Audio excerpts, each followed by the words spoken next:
Hello बच्चों, चलिए प्रश्न को देखते हैं। प्रश्न दिया है, एक खुले महासागर में प्राथमिक उत्पादकों सूक्ष्म शैवालों की जैव मात्रा प्रायः उच्च पोषक स्तरों यानी पादप प्लवक और मछली की जैव मात्रा की अपेक्षा कम होती है।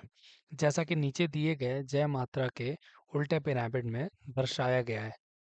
खुले समुद्र में उच्चतर पोषक स्तरों तक भोजन उपयुक्त मात्रा में कैसे उपलब्ध हो सकता है? विकल्प हमारे पास दिए गए हैं।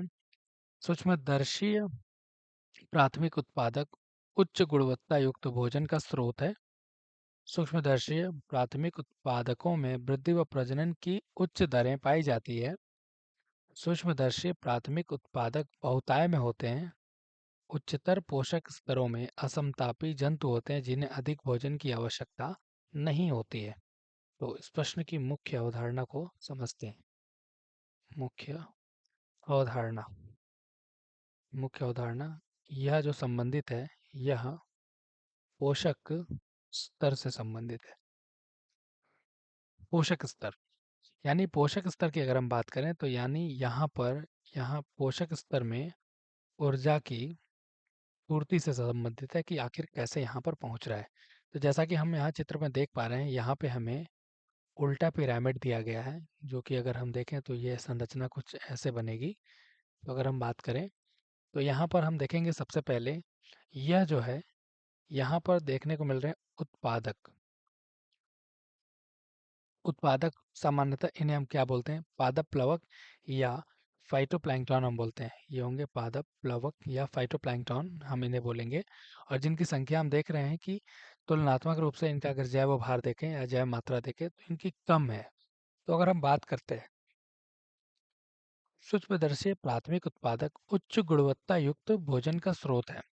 तो अगर हम बात करें उच्चतर पोषक स्तरों में उपयुक्त मात्रा कैसे हो जाता है, उपयु उच्च गुणवत्ता युक्त भोजन से यहाँ पे कोई तात्पर्य नहीं होगा, तो इसलिए विकल्प गलत हो जाएगा। उसके बाद हम देखेंगे सूक्ष्मदर्शी प्राथमिक उत्पादकों में वृद्धि व प्रजनन की दरें उच्च पाई जाती हैं। अब हम देखेंगे यहाँ पर ये जो पाए जा रहे हैं, यहाँ पे वृद्धि व प्रजनन, तो यह जो होता है काफी तेजी से होता है। और काफी तेजी से होने के कारण जो उत्पादकता होती है वह संतुलित होती है और बनी रहती है। इसलिए यह उत्तर हमारा सही हो जाएगा। सूक्ष्मदर्शी प्राथमिक उत्पादक बहुतायत में होते हैं, तो हम देख रहे हैं यहाँ पे इनकी संख्या बहुत कम होती है, इसलिए गलत उत्तर।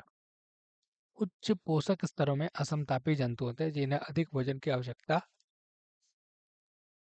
नहीं होती है, तो ये गलत उत्तर होगा, क्योंकि हम जानते हैं कि यहाँ असमतापी जंतु होने से कोई तात्पर्य नहीं होता है, क्योंकि ये तो होते ही होते हैं लेकिन इन्हें भोजन की आवश्यकता अधिक होती है। इसलिए हमारा विकल्प जो है बी सही उत्तर हो जाएगा। आशा करते हैं इस प्रश्न का उत्तर आपको समझ में आया होगा। धन्यवाद।